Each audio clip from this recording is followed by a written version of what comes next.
Ladies and gentlemen, boys and girls, welcome back to the channel. My name is Mark Roden, and today we are going to be going over 10 plus one honorable mention. I was thinking, my bad. Winter cars for less than $5,000. Now, the reason why I'm doing this is because your boy lives up in Connecticut, and I'm always around people that are driving in the snow, obviously, because we live in the snowy areas. And so I see a bunch of cool cars out there that they drive year round. And so I get a good, accurate representation of what it's like to buy a car using like wisdom and not being somebody like me and just buying something that they think looks cool, you know what I mean? So I know a decent amount out there. So today I got you guys covered with 10 of the best winter cars, even though we're already almost at the end of February, so use it for next year, I guess, for less than $5,000. Really quick though, before we get into the video, guys, in the top of the description is going to be a link to my gaming channel where I'm going to go over Grand Theft Auto Online content.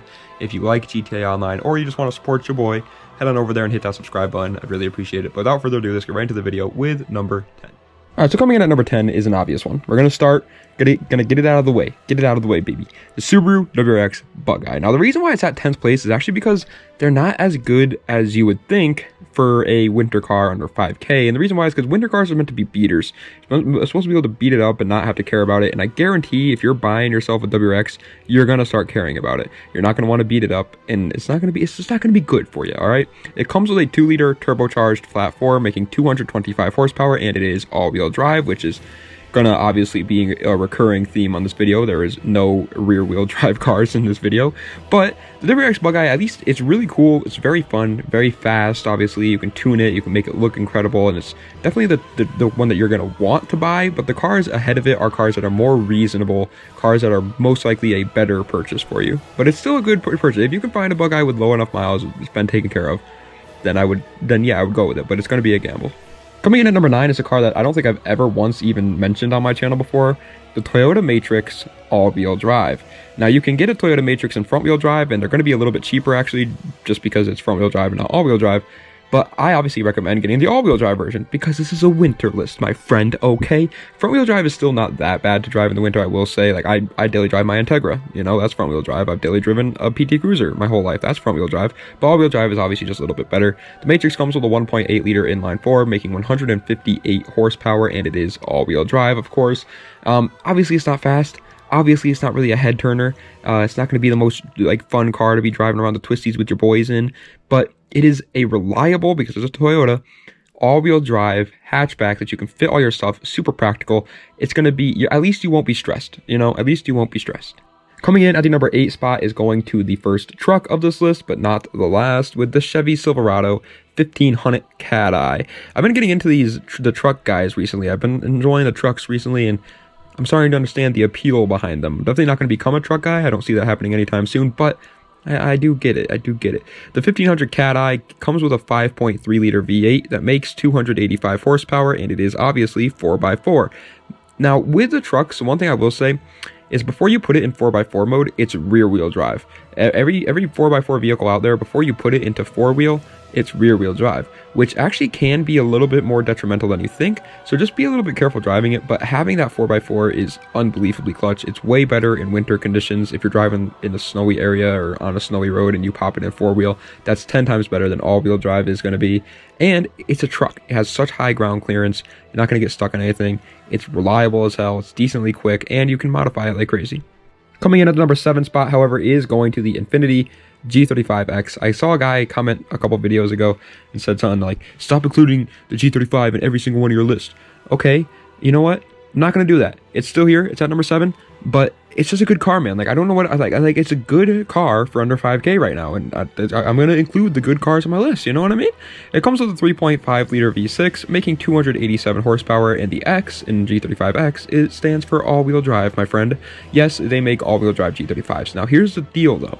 They don't make all-wheel drive G35 coupes, only the sedans. So if you're going to get one of these, it has to be a sedan, which in my opinion is a little bit uglier than the coupes, but you gotta make some compromises, my friend, okay? It still comes with a VQ. It's still decent looking. It still has all the nice interior bits. It's still reliable. It still has 287 horsepower, except now it's all-wheel drive and a little bit uglier than the coupe version, okay? But you still got a G35. Coming in at number 6 is going to all either the moms or the Dominicans out there with the Honda CR-V first or second generation. That joke might come off as racist, and I promise it wasn't meant to be. So if you're Dominican and you got offended by that, I'm sorry. But the Honda CR-V first and second generation is driven by, like I said, moms and Dominicans all the time, but they make some banger builds. These things can look really nice, lowered a little bit, not to the ground. Don't like slam it to the ground, just lower it a little bit, put some nice wheels on it, make it look pretty. And it's a nice, reliable winter cruiser. It comes with a 2.4 liter inline four, making 160 horsepower, and it is all-wheel drive. That motor is not only just a decently reliable motor, but it's a K-series motor, meaning that you can make that thing haul rear end. Your rear end is hauling like a Mack pickup truck, my good friend.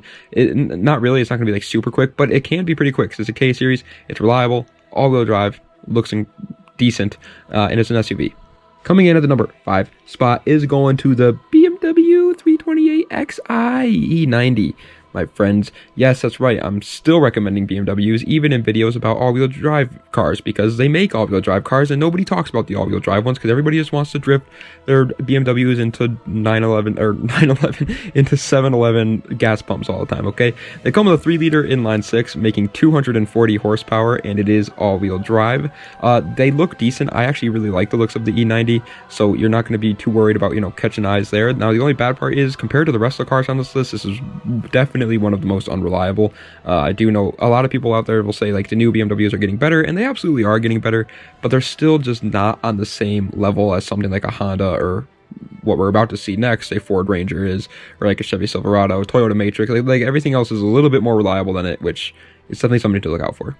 But coming in at 4th place, you already know it because I literally just said it, it's the Ford Ranger, my friend. We're actually going to be doing a deep dive on the Ford Ranger probably next week, so if you're interested in that, be sure to hit that subscribe button, my good friend, so you can stay up to date on all the videos. The Ford Ranger obviously is a truck. It's a mini truck, however, so it's not as expensive as a full-size truck will be, and it's just as good. It comes with a 4-liter V6, making 190 horsepower, and it is 4x4. Now, yes, it's not going to be as quick. No, it's not going to turn as many heads as a full-size truck will, but it's way more reliable. It comes with a better gas mileage too, V6. Yes, it's a little bit smaller. Yes, it's not going to be the most luxurious out there, but it gets the job done. Trust me when I say this, Ford Rangers are in style right now, okay? Pick yourself up a Ford Ranger because I see these things rising in price in the near future. They're going to be like the next Ford Bronco. Coming in at the wonderful 3rd position for this list is going to the Subaru Forester. 1st or 2nd generation. Both of them are found under 5K, and both of them are very good options in my opinion. They're also both like pretty much exactly the same. They have the same horsepower.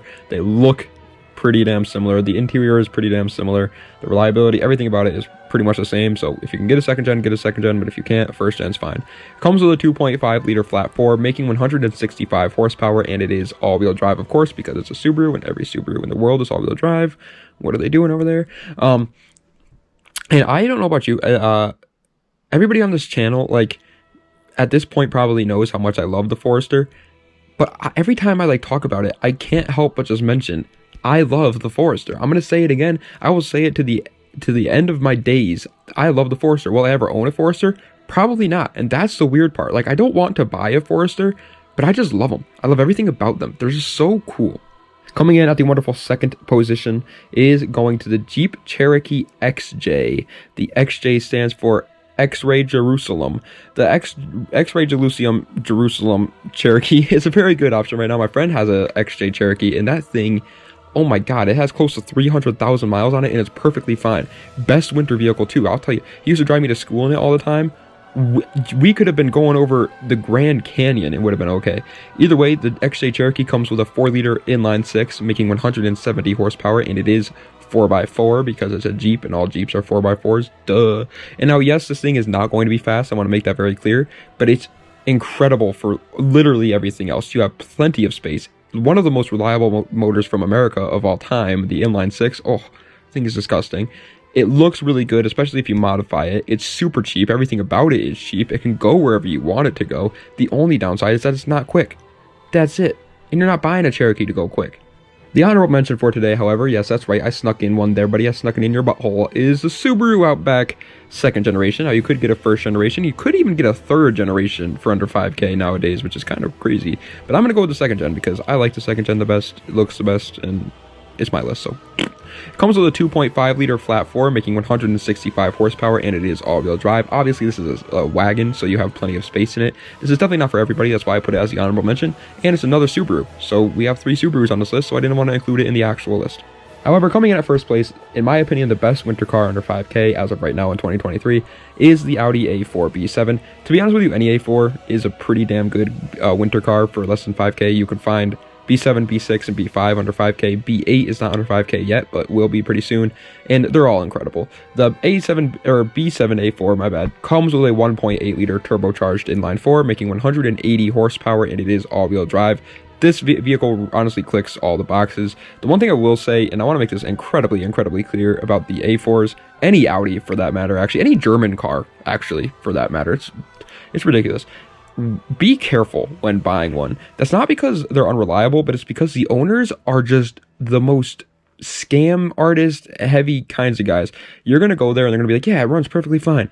And it is not going to run perfectly fine. So make sure you go with somebody that knows what they're looking for, because you will get scammed and you'll buy a car that's not worth it. So be careful if you're buying an A4. If you buy a nice one though, but despite what everybody online says about the Audi's 1.8 liter being unreliable, I've heard way conflicting reports about that. Everybody that's ever owned an A4 has told me they're incredibly reliable, and I believe it. You see them all the time out there with tons of miles on them. They look like they're reliable. Everybody online, like the critics, they say they're reliable. Everybody that owns one, they say they're reliable. The only people that say they're not reliable are the people that work on them. And the reason why I think the people that work on them say they're not reliable is just because they hate them. Because working on Audi sucks. So they're like, I don't want to work on that again. We should tell people they're unreliable so they stop buying them.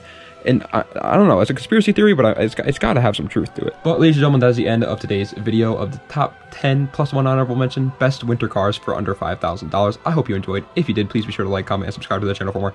Also, I just realized at the end of this, after I was done recording the A4, that I didn't talk about why it's like a good car to buy under 5K. The reason is pretty much everything that's good about cars. It looks incredible. It's really reliable despite what people say.